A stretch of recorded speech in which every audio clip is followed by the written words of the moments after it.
Diyos, salamat na lang talaga sa Diyos. Tinutulungan tayo ni na Elias Romana. Maraming salamat sa'yo, Totoy. Pero, bakit mo kami tinulungan? Pagkatapos ng nagawa kong kasalanan sa'yo.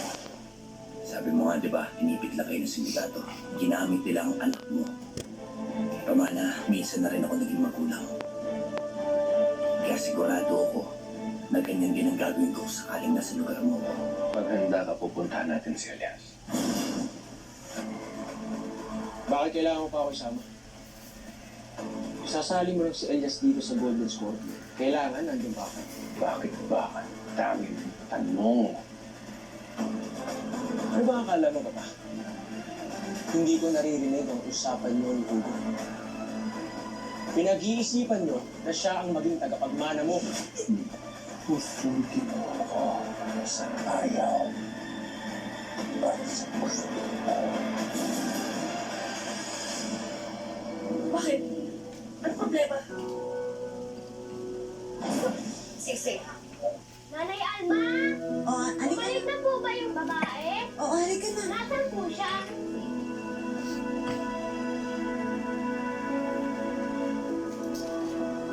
Nay? Joy!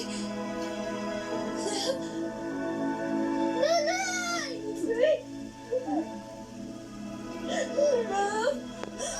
Dito ba nakatira si Elias ngayon? Umanyak. Kayo ang tatay ni Elias?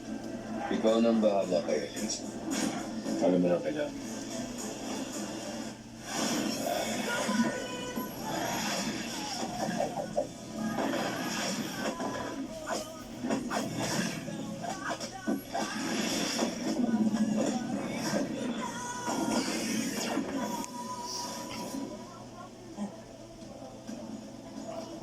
Kapitana may bitbit. Alin nga dito yung bahay ni Elias?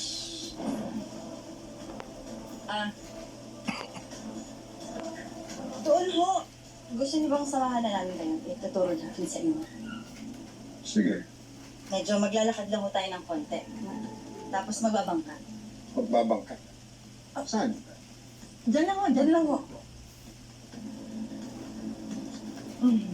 Sige po. Ako na kayo. Sige po. Sige.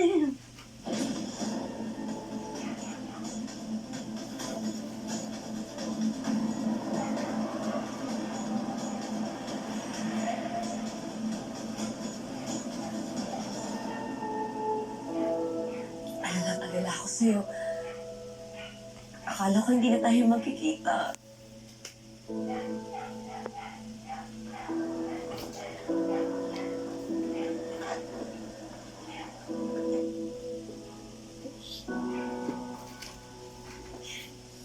Tagal nang hinahanap ni Bonjo yung nanay niya. Mabuti naman nakita na sila. Ay, Anong nangyari? Elias. Si Romana ang tunay na nanay ni Bonjoy.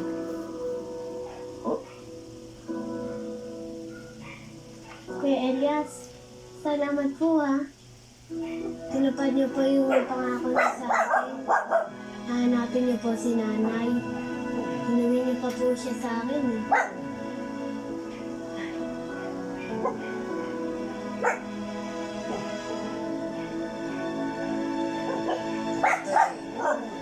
Maraming salamat sa pagpuput niyo kay Bonjoy. Hindi ko alam kung bakit sa sarili kong ginawa.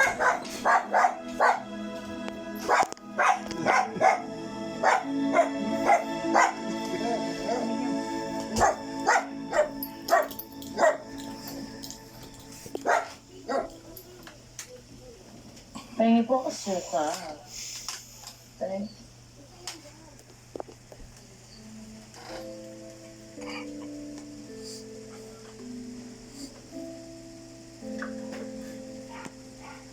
Uy, bakit alalots ka dyan?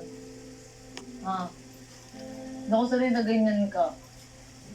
Ano naisip mo? Alam mo, simula nang umuwi tayo galing sa probinsya niyo, ganyan ka na, tahimik ka, hindi ako sanay. Pasensya ka na, Pretty. Medyo marami lang akong iniisip eh. Ano yan? probinsya o dito sa Palangga? Ha? Alam mo, may hindi ka pa kinukwento sa akin, ha? Yung kay Nanay Alma at saka kay Elias. Yung ko may alam ka dun, eh.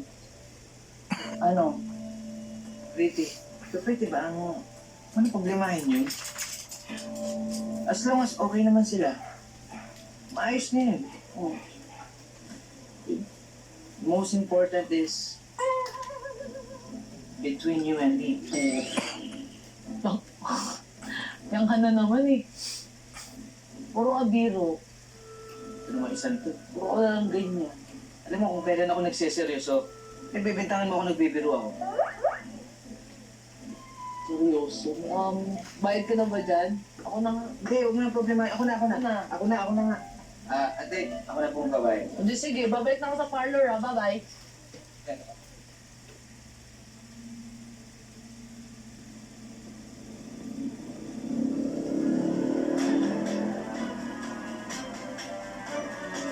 Pretty!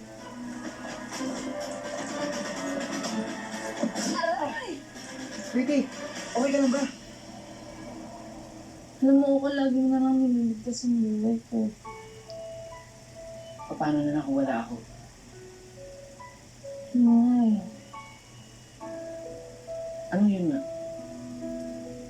Tuwing kasama kita, lalo ko napapahamak. Tsaka na nga. Biyahe na lang ako. Ito naman. Joke lang naman yun. Baka sabi ko ito yung gahirap. Ano, hindi mo ako isasabay? Ano, Okay kaya ka na nga. Ano na? Helmet ka muna. Oh.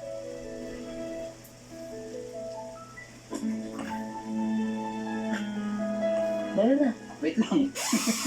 Oo. Wait.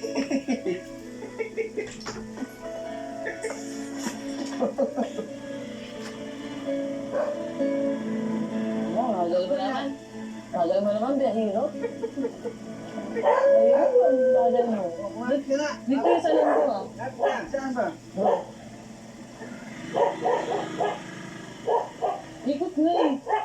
Uy, Bonjoy, ano ka ba? Kanina ka pa namin hinahanap. Anak, bakit hindi ka nagpaalam? Sorry po, may binibigay po ako. Sige, halika na. Umuwi na tayo. Hindi na.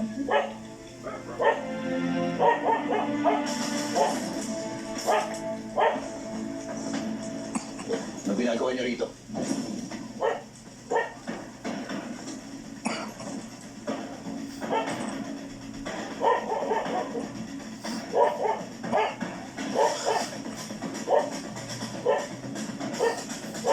Pwede ba maghunos dili ka? Ka masyadong mainitin. Hindi ako pumunta rito para manggulo.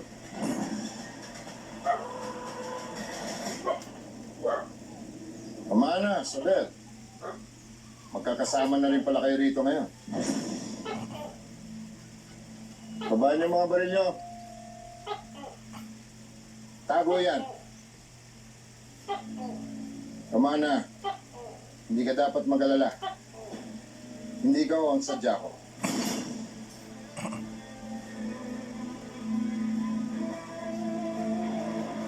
Umalis kayo sa harapan ko.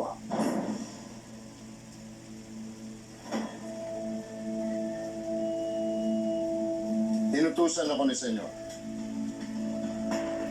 para magbigay ng mensahe. Gusto kayong kausapin ng nanay ko. Wala akong plano makipag-uusap sa kanya. Teka, sandali. Para saan ang pag-uusap na to? Nais po ni Senyor na makipag-areglo. Aling Alma.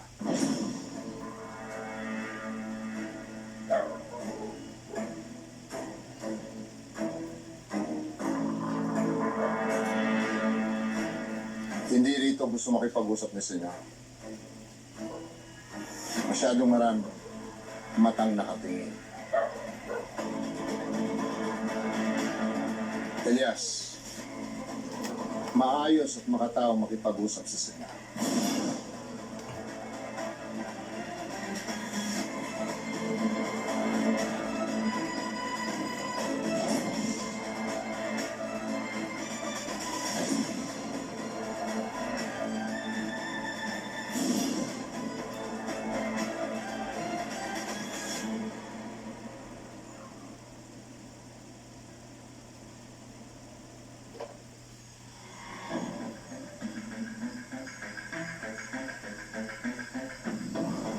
Senyor.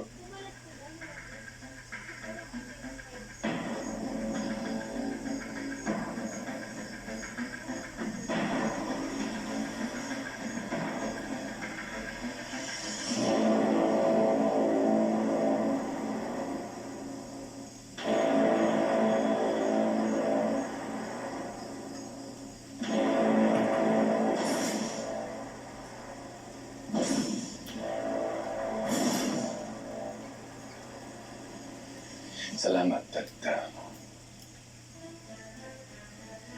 pinaunlakan mo ang imbitasyon kung magkausap tayo. Edgardo, kung ano man ang nasa isip mo, alam ko, may natitira pa na katiting na Edgardo na nakilala ko.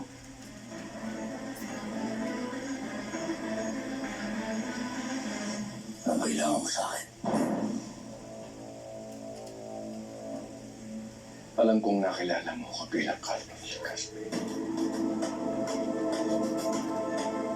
At kahit paano ay nagkaroon tayo ng magtayan.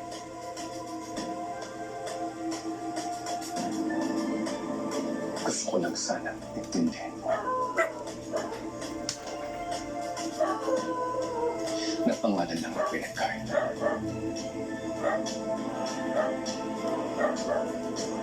Ako pa rin yun, Elias. Sinubukan ko sa abot ng aking makakaya na tumaway sa bilang ama.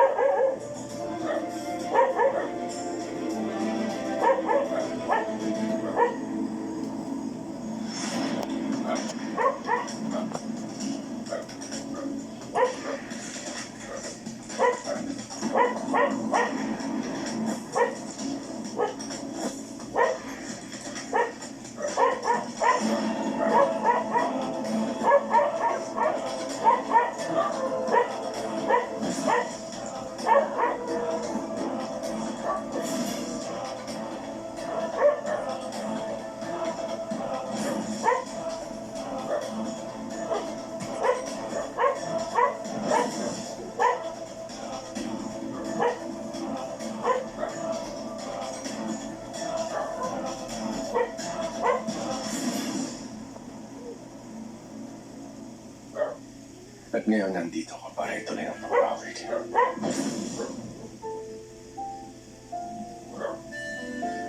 Hindi ko na maipapalik buhay ng pamilya mo.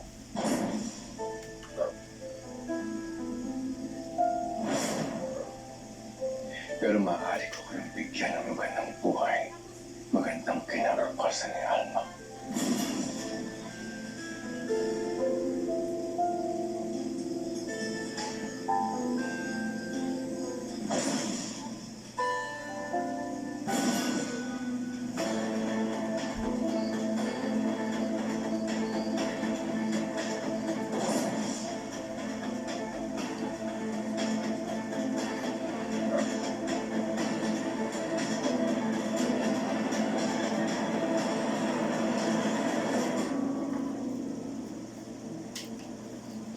Nay, bakit kilala niyo po yung mga lalaking kumakay nila kay Alma at Kuya Elias? Hindi ba mga bad sila? Mahabang kwento, anak. Hindi mo din maiintindihan. Bakit nga po pala tayo laging nag-iwalay? Saan po ba talaga kayo pumupunta? At ano talaga yung trabaho niyo? Anak, huwag mo lang intindihin yun. Ang mahalaga, magkasama na tayo at hindi na tayo maghihiwalay. Promise po, Nay? Promise.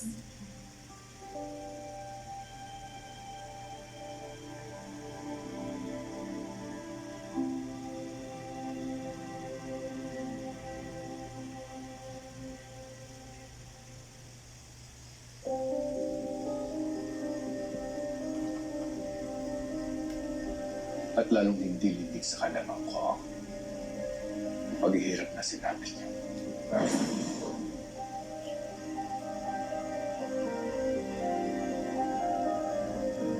Kaya gaya ng sinabi ko sa'yo, nandito ako para sa'yo.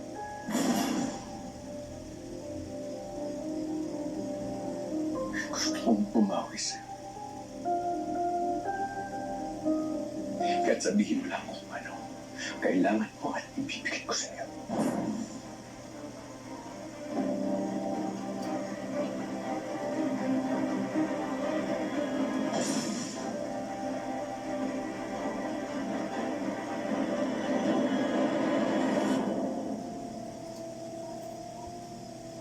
Asikal.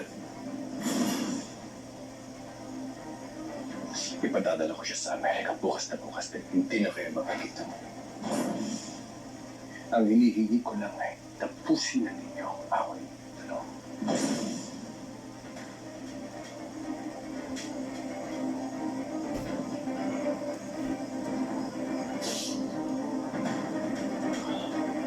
Mapagbibigyan mo ba ang hinihingi ko sa'yo, Elias? Away. Yun lang ba talagang tingin mo dito? Away. Nung binangga ako ni Calvin at nagsuntukan kami. Yun ang away. Pero nung minasakit ng demonyo mong anak, kasama ng mga kaibigan niya, pamilya ko, hindi na away yun! Dahil sinumpa ko! Sinumpa ko sa pamilya ko ng babayan lahat ng gumawa nandun! Tapos yun, anong gusto mo? Tanggapin ko tong pera mo! Tapos hinimuta ko lahat! Hindi ako tanga!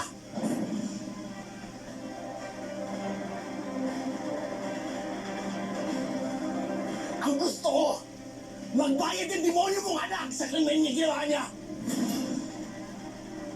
At kahit kailan, hindi ako tatanggap ni katiting mula sa'yo. Dahil alam ko kung saan nagmula ang pera na yan. At alam ko kung ilang buhay ang sinira niyo para yumaman ka.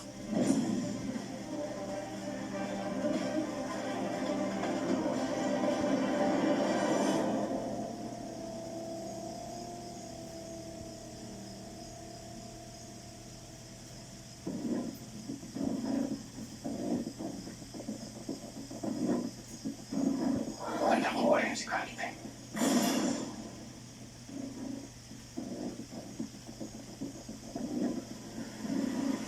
At hindi ako makapapayag na may mangyaring masama sa kanya.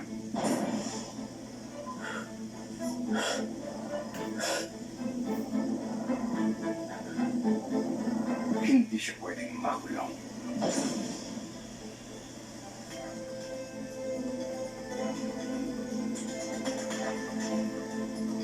Lalong hindi siya maaaring mamatay.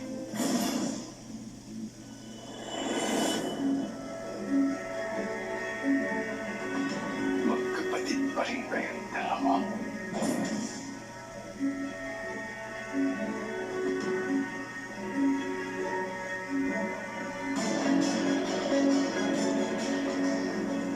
Ganun na.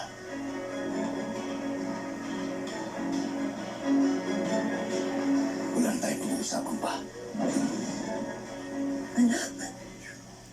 Anak, alam ko mali, pero huwag mo sanang mamasamain itong sasabihin ko, ha?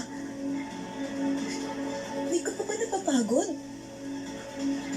Baka dapat pag-isipan natin ito. Siyempre, hindi natin tatanggapin yung pera, pero yung magkaroon tayo ng matahimik na buhay at Ay. makapagsimula uli. Nay, nangako ko sa puntod na mag-ina ko. Hindi ko mapapatawad yung mga taong gumawa sa kanila. Alam ko lang ito na ako. Pero ayoko mapahamak ka. Pag-isipan mo na ito.